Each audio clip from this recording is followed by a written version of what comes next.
Good morning, everyone. Welcome to Sunburst Sanctuary. My name is David, and I'll be giving the service today. The topic is living in gratitude. I wanted to begin by reading a paragraph from one of Yogananda's books, Paramahansa Yogananda. And if you're not familiar with Paramahansa Yogananda, he wrote the book Autobiography of a Yogi. This excerpt is from another one of his books, The Divine Romance. And he was the teacher of the founder of Sunburst, Norman Paulson, who spent about 5 years in the ashram with Yogananda at Mount Washington in Los Angeles. So this is from The Divine Romance.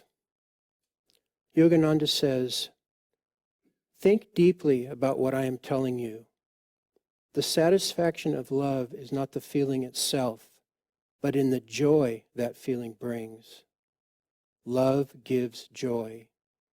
We love love because it gives us such intoxicating happiness. So love is not the ultimate. The ultimate is bliss.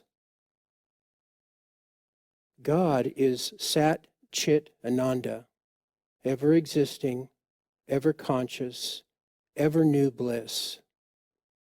We as soul are individualized Sat Chit Ananda.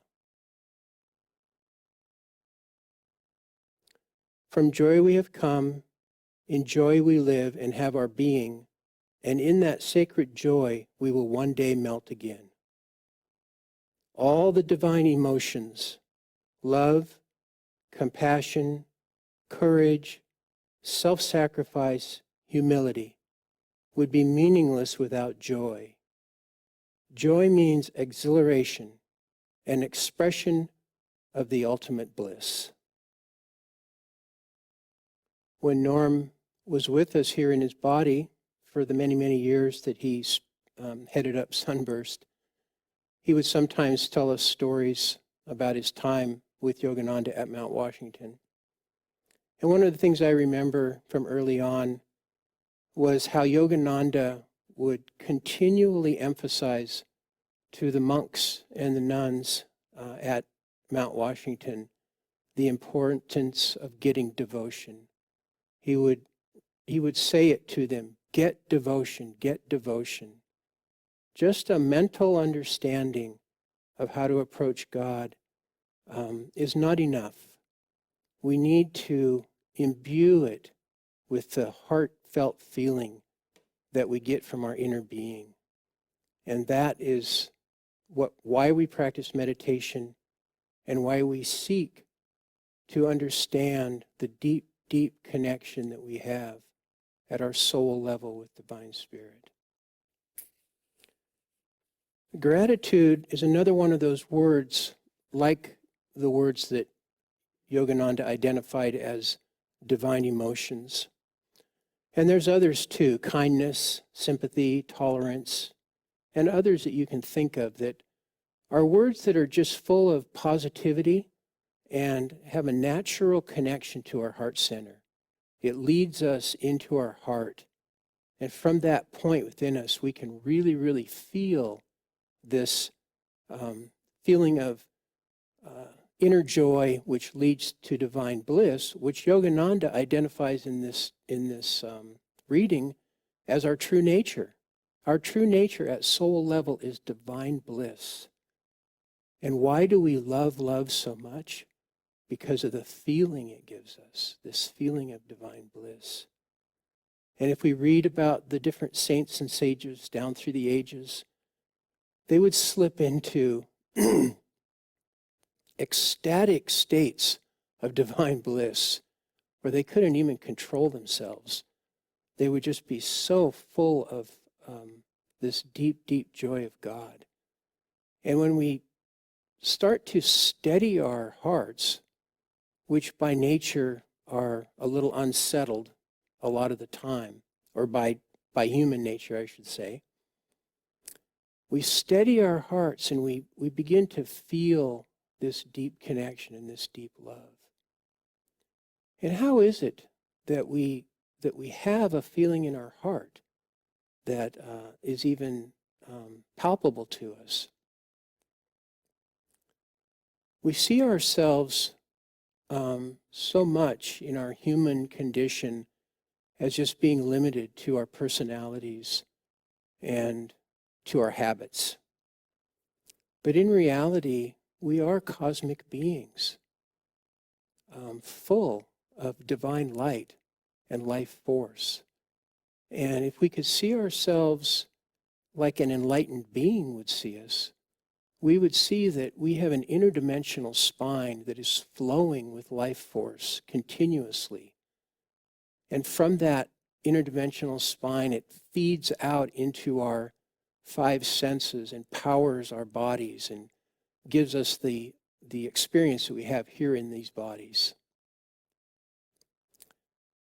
But we would also see that there are energy centers along this interdimensional spine. And we may have heard those referred to at times as chakras.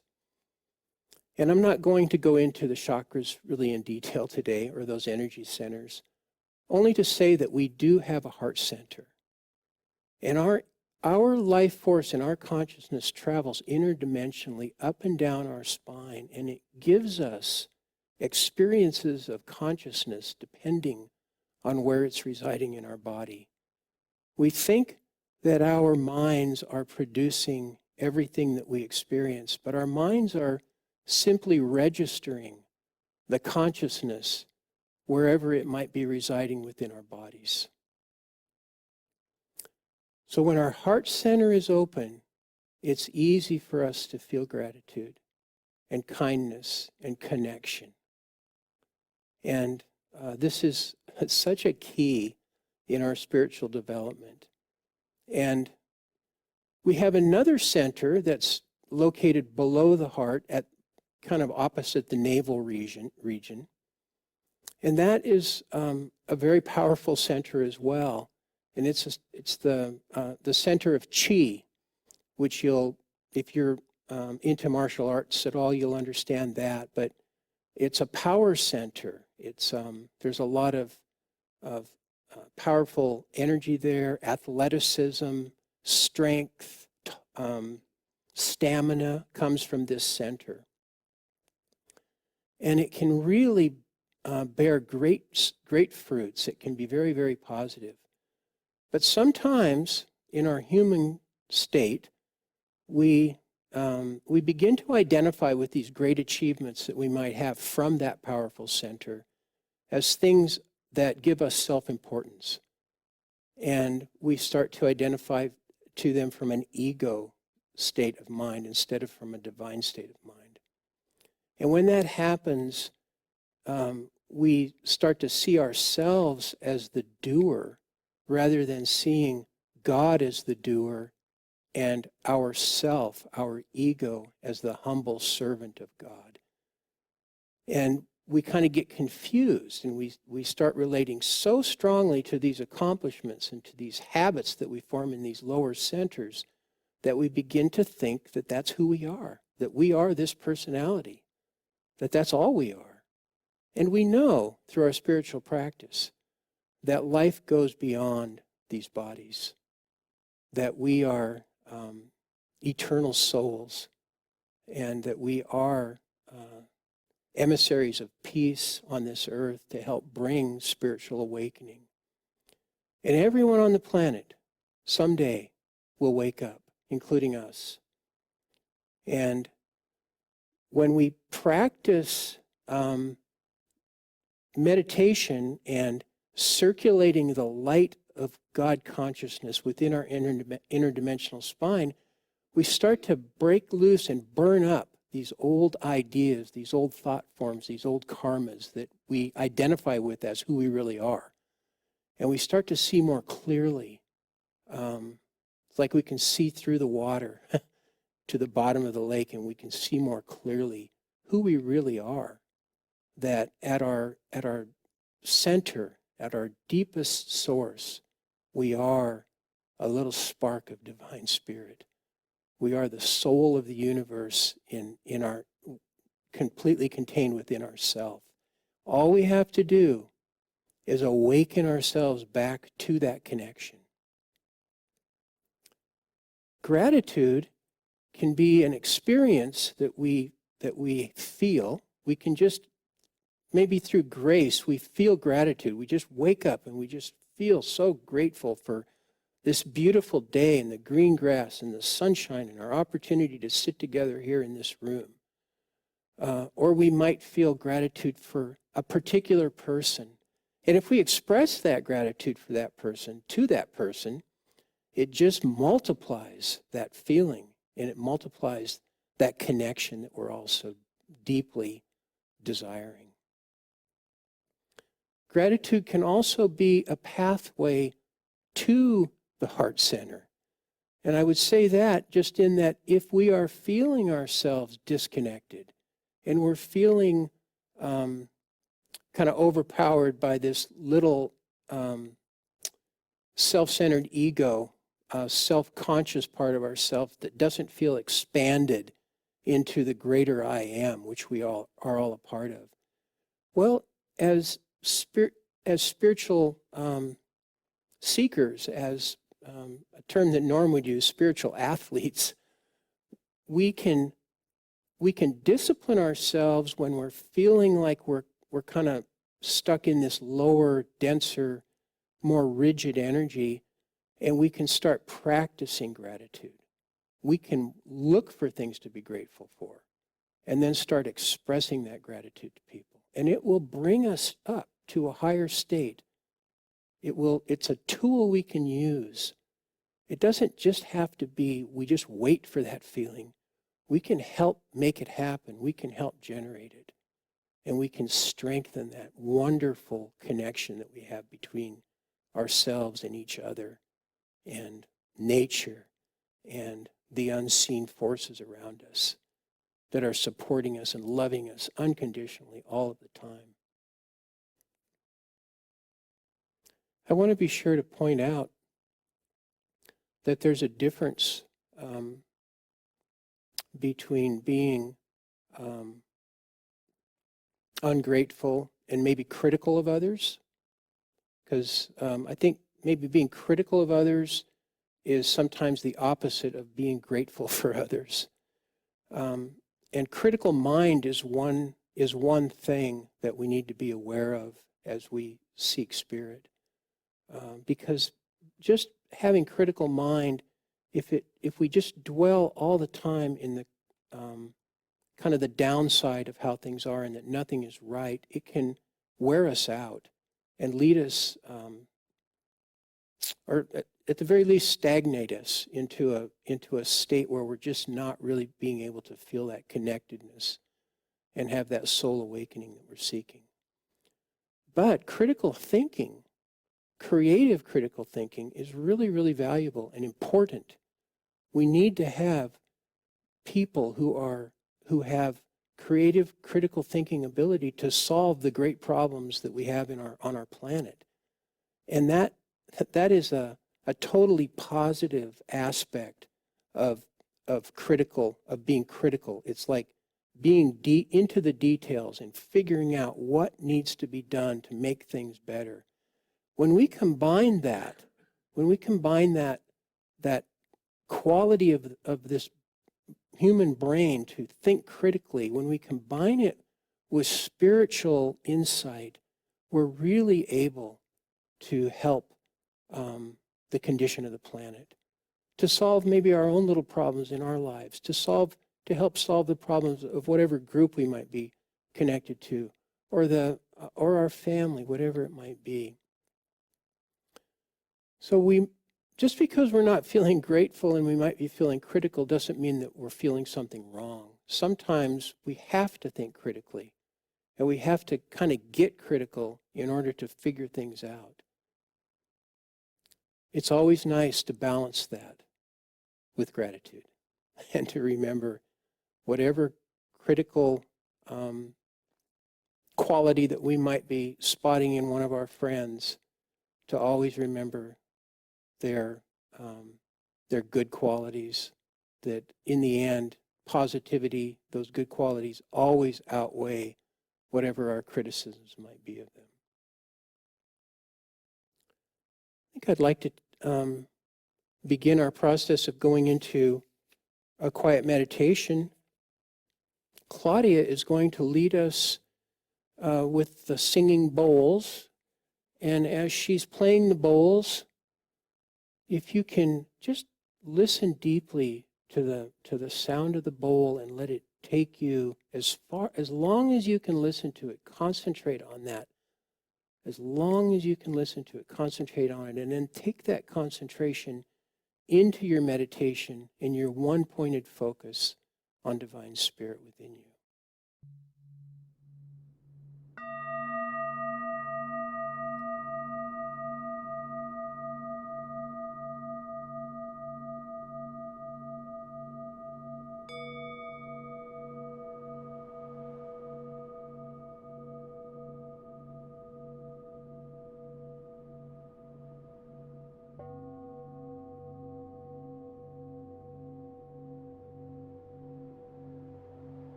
Welcome back from your meditation, and you're welcome to continue to meditate as I have some closing thoughts here.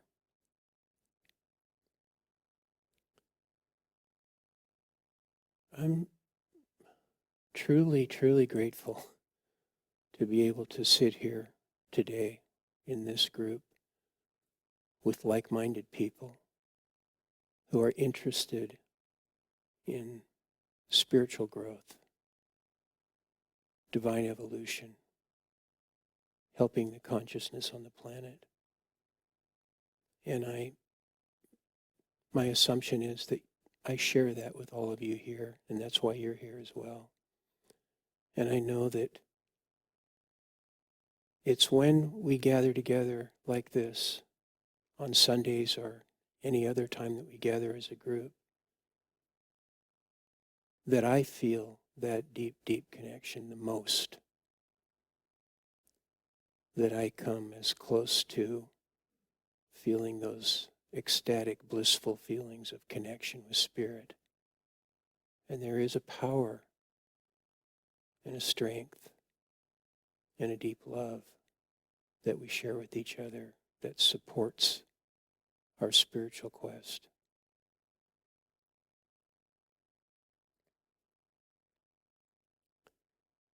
We are currently in the week of the national holiday of Thanksgiving,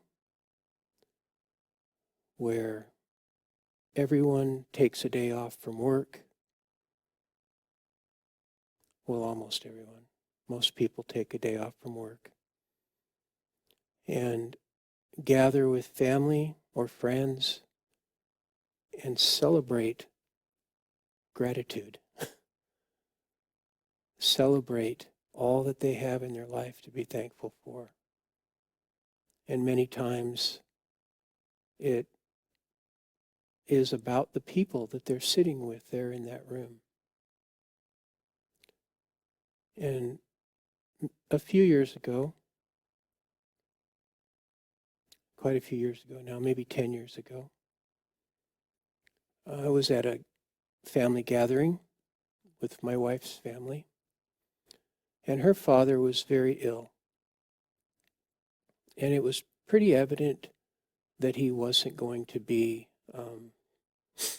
in that body very much longer, and that is how it worked out. But all the family was there, all the aunts and uncles and cousins and grandchildren, and we had the opportunity just to go around the room in that before we had our meal. Everyone held hands, and we expressed our gratitude. For me, it was for my father-in-law. For my wife, it was her dad. And the grandchildren, it was their papa, and so on and so forth. And it was a really, really wonderful experience. I know it was good for him, but it was good for all of our hearts as well. And it's a reminder to me of how special each person is, and how having the opportunity, taking the opportunity to express appreciation to one another is so valuable. It's a big piece of the spiritual path. Really, really a big piece.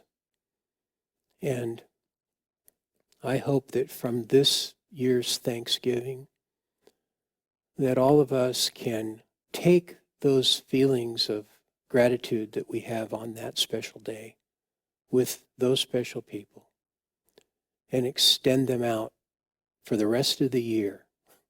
Remember them for the rest of the year, and help that remind us to have a daily practice of gratitude and appreciation.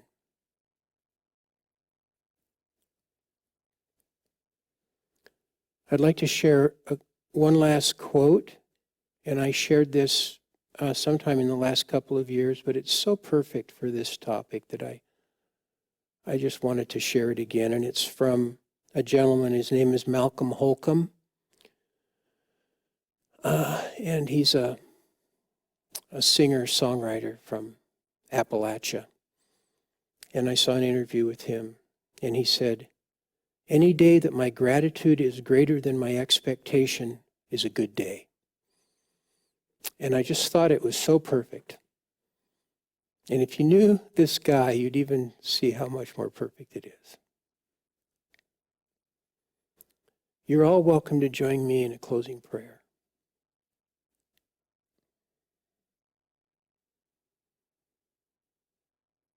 Divine Spirit, you are our mother and our father, and our very dearest friend. We have come from you, and we return back to you. Might each of us experience the divine bliss of our true nature. And might that experience ripple out to all those who are receptive, that they too might feel your connection deep within their hearts. Amen.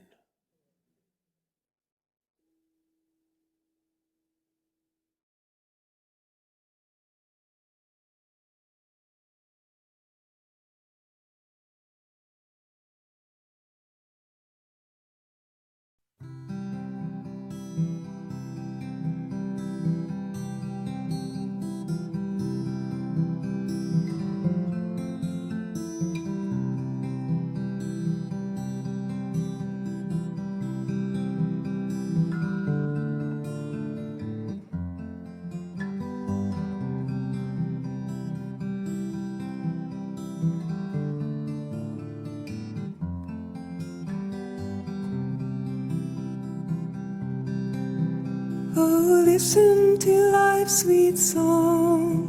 Can't you hear how she longs for perfection like in days that are gone? So sweet and oh, so sad. So sweet and oh, so sad. Father, you're melting us all into one bright, shining, blazing sun. And we've all had the blues much too long, so we're all going back home to you.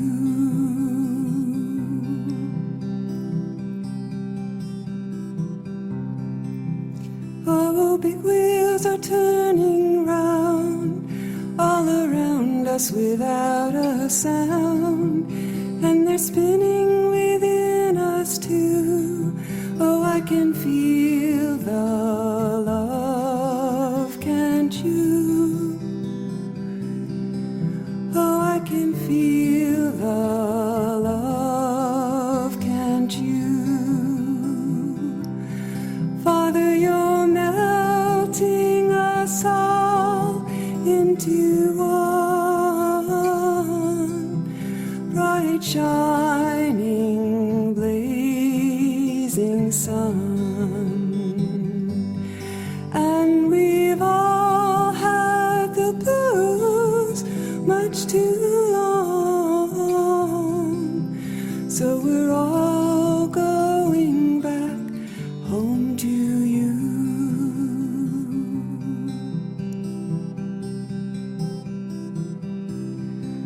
I'm going home to the sea of love, yes, of love. Won't you come on along with me and ride the stars above, and ride the stars above. Father, you're melting us all into